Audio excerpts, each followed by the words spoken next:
2 years ago, on December 31st, 2013, my friend and I were returning from a New Year's party on foot since we didn't have any vehicle.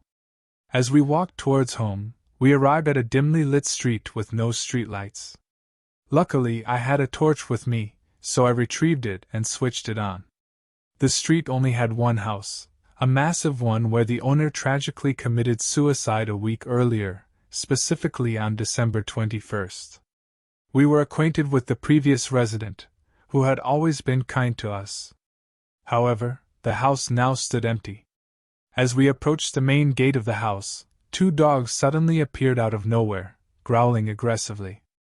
Just then, my torch inexplicably switched off. Reacting swiftly, my friend retrieved his phone and activated its built-in torch. We found ourselves frozen in place, afraid to run due to the dogs, knowing they might chase and bite us. Strangely, the dogs were not barking at us but rather at the gate of the house.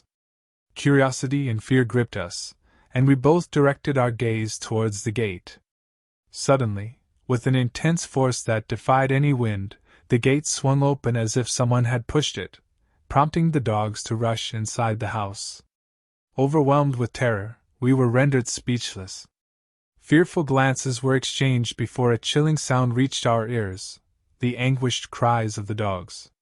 Before we could comprehend what was transpiring, one of the house's windows forcefully opened wide, and the dogs fell silent. Without hesitation, we fled from the scene, running as fast as we could. As we left that street behind, I noticed that my torch mysteriously reignited, casting its light once again.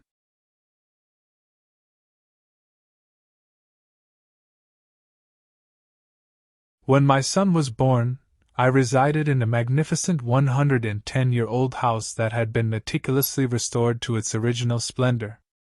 The house boasted sturdy walls, lofty ceilings, spacious and cozy rooms, and a charming swinging door between the dining room and living room. I adored every aspect of that house.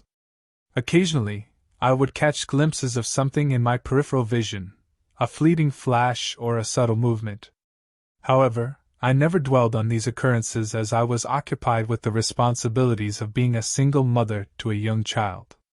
One evening, after an exhausting day at work, my 6-month-old son and I were upstairs in my bedroom watching a movie. Suddenly, the swinging door in the kitchen emitted a distinctive, swoosh sound. Initially, I dismissed it, assuming that my roommate had closed it for some reason. But then it happened again, and again, and again, the door repeatedly swooshing. Growing concerned, I ascended to the top of the stairs and called my roommate's name multiple times, receiving no response. Nevertheless, the door continued its eerie motion. I swiftly dialed my roommate's cell phone, and she informed me that she was at a friend's house a block away. Without hesitation, they rushed over, already prepared to dial 911, as we suspected an intruder in our sizable home. However, upon investigation, we discovered that there was no intruder. Instead, we detected a pervasive smell of gas throughout the lower floor. It was a gas leak, posing a serious threat to our safety. I may never know the cause or source of the mysterious, swooshing door, but I am acutely aware that if my son and I had fallen asleep unaware of the gas leak, it is quite plausible that I would not be sharing this story today.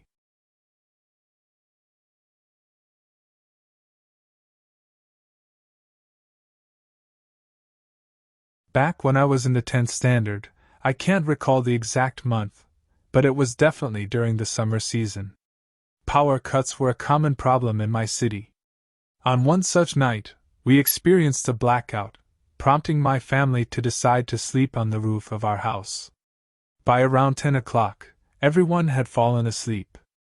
After some time, the power was suddenly restored, and I found myself awake. Seizing the opportunity, I headed downstairs to watch TV. At that time, Baywatch aired on Star World at 11 o'clock, and with my teenage hormones in full swing, I eagerly awaited the clock striking 11.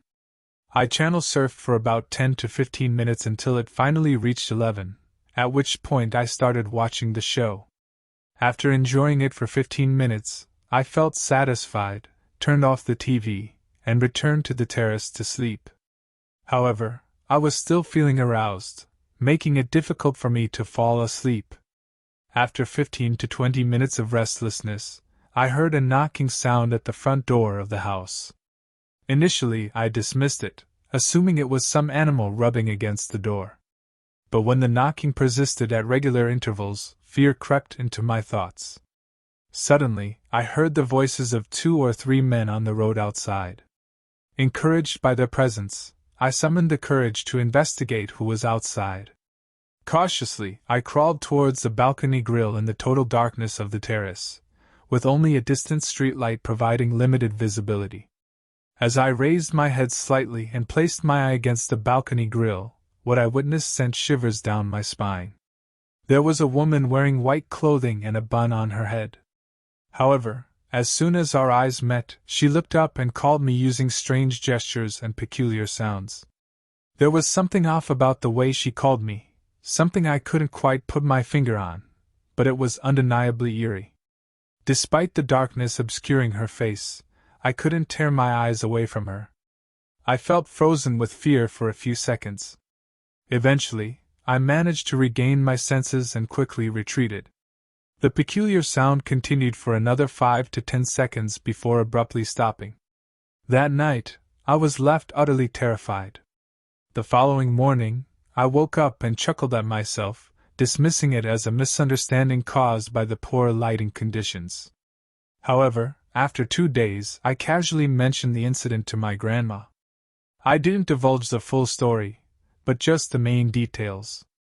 As is often the case with older, superstitious individuals, she insisted I consult a priest. Reluctantly, I agreed and accompanied a family member to the priest, who I had little faith in. When we arrived, the priest inquired about what had happened that night, and although hesitant, I replied, "I saw a woman in the dark." The family member who accompanied me urged me to provide more detail, specifically mentioning how she called me using a certain gesture, and shockingly, the priest interrupted and replicated that exact gesture. I was stunned. I hadn't shared that specific detail with anyone, especially not the peculiar gesture she made, yet he knew exactly what it was. I felt sheer terror grip me.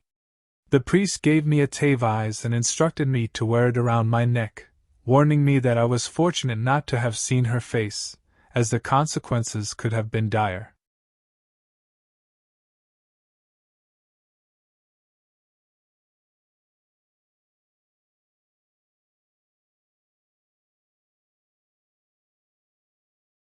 When I was a teenager in my hometown of Oakville, there was an old abandoned house about half a mile from my residence that I passed every day.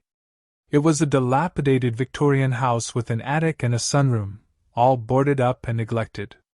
My close friend, Sarah, and I decided to explore it one day out of sheer curiosity. We managed to break in, but aside from empty drawers and a kitchen that seemed untouched for ages, there was nothing noteworthy. After roughly 10 minutes, boredom settled in, and I headed home. That night, I awoke abruptly to find an elderly man sitting at the edge of my bed. He wore weathered coveralls and a faded red plaid shirt, his expression blank and unreadable.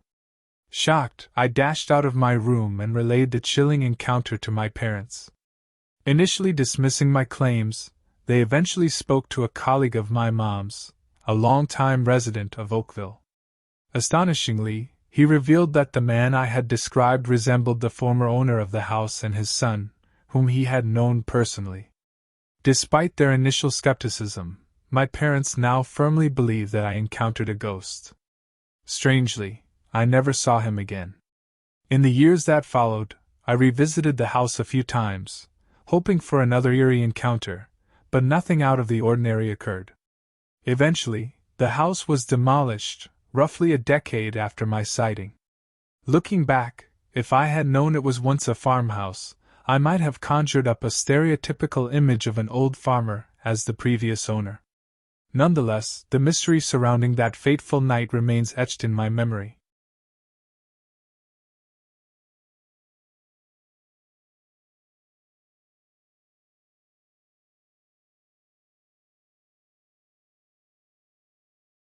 This incident took place back in 2006 when I was about to graduate from an engineering college in Sacramento.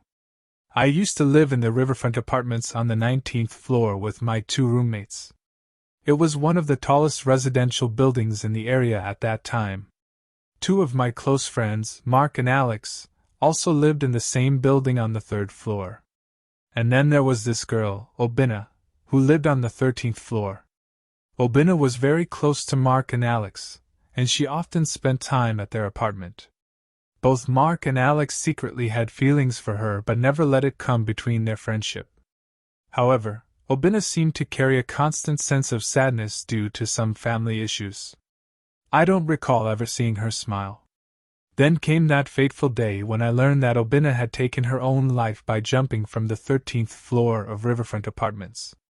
The news made my heart sink, but it affected Mark and Alex even more profoundly. After that tragic incident, strange occurrences started happening to Alex. He would claim that Obina visited him frequently, although she never uttered a word. Things took a turn for the worse when he started insisting that Obina would be present in the room with us, even at that very moment. He eventually claimed that she had even attempted to strangle him in his dreams.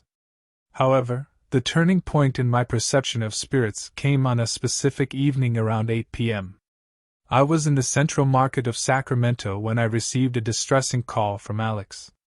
I heard the sheer desperation in his voice as he told me that he was heading to my apartment on the 19th floor, but the elevator suddenly halted on the 13th floor. The doors opened, but no one was there. The doors closed and opened again, still without anyone in sight. After the doors closed once more, the lift became motionless, and the doors refused to open, leaving him trapped. As he narrated this, I heard a loud bang followed by Alex's scream, and then the call abruptly disconnected. I sprinted towards the building as fast as I could, attempting to call Alex, but his phone was unreachable. Within 5 to 7 minutes, I reached the 13th floor of the building. To my surprise, there were already 3 to 4 people gathered outside the elevator. They informed me that they had heard screams coming from within and had already alerted the security. Finally, after around 15 minutes, the doors were pried open, revealing a shocking scene. Alex was sitting in the corner, covering his face and trembling uncontrollably. He had deep scars on his hands and back, bleeding profusely. The wounds appeared as if someone had scratched him with tremendous force, yet there wasn't a trace of a scratch on his shirt. It was as if someone had taken off his shirt, inflicted the wounds, and then placed it back on him. When questioned about what transpired inside the elevator, all Alex could recall was dialing my number, and then everything went black. A few days later, his parents decided to take him back to their hometown in Kansas City. I haven't seen him since then, although we have spoken over the phone a few times. He claims that he still has no memory of what happened inside the elevator that day. This enigmatic incident remains one of the greatest mysteries of my life, and it has forever changed my perspective on the existence of spirits.